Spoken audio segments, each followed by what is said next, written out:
E tem mais informação porque uma decisão do Supremo Tribunal Federal de suspender as ações na Justiça contra o decreto de armas assinado pelo presidente Lula no dia 1º de janeiro tem causado insegurança jurídica aos atiradores, colecionadores e caçadores, que são os portadores de CACs. Então vamos conversar mais uma vez com o David de Tarso, repórter da Jovem Pan News.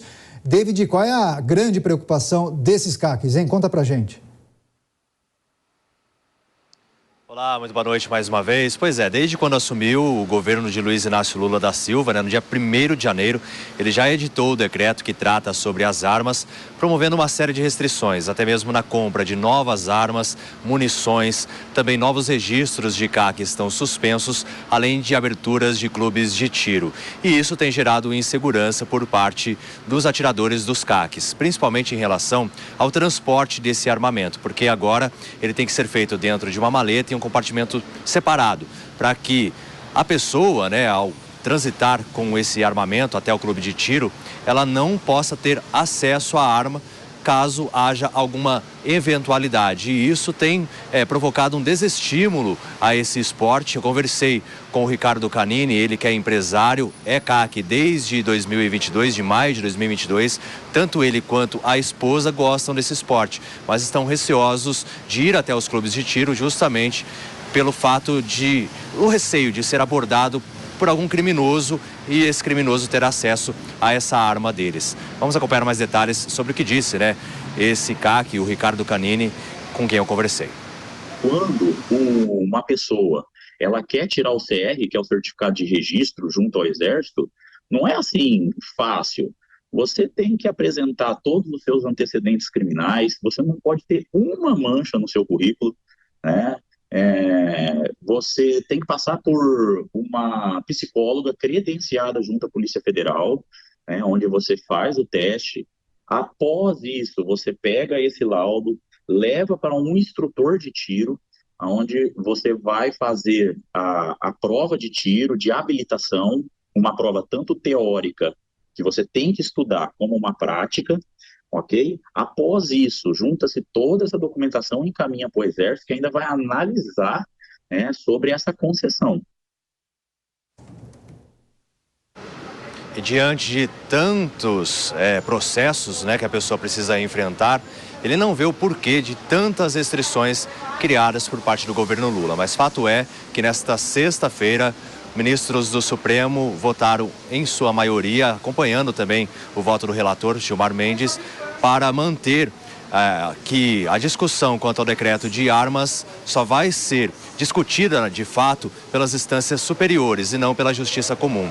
Esse tema foi levado pela Advocacia Geral da União.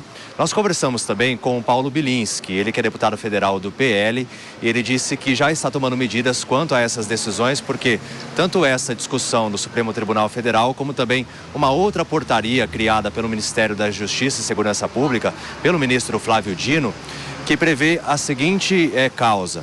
Até o dia 31 de março, todos os CACs atiradores vão ter que novamente fazer o recadastramento. E muitos CACs e até mesmo o deputado não vê motivo para esse recadastramento, já que todos passaram pelo processo e cadastraram essas armas junto às instituições ligadas ao Exército. E tem conexão entre Exército e Polícia Federal. Por isso também não vê motivo dessa portaria e também dessa discussão ser levada ao Supremo e que, caso esse decreto seja discutido, só seja em instâncias superiores, ou seja, só pelo próprio Supremo. Vamos acompanhar então a fala de Paulo Bilinski.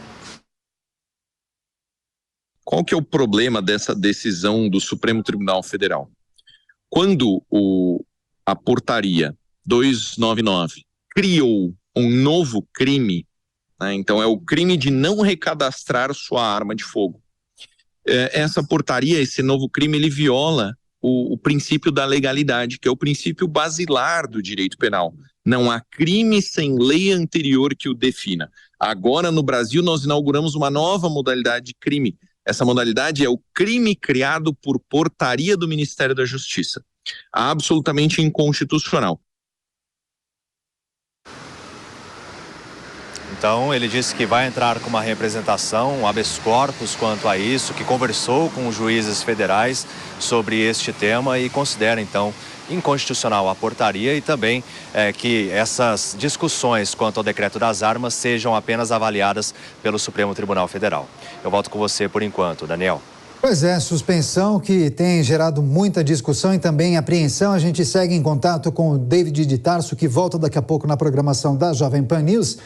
Tiago Pavinato, é importante destacar também que todo o mercado se estruturou ao longo dos últimos 4 anos. Vários clubes de tiro foram criados. Agora, o encaminhamento dessas pautas pode praticamente aniquilar, acabar com esse mercado que foi criado. Mas como diz o presidente, o presidente mesmo falou, o mercado não tem coração, né? Então ele não está preocupado com o mercado.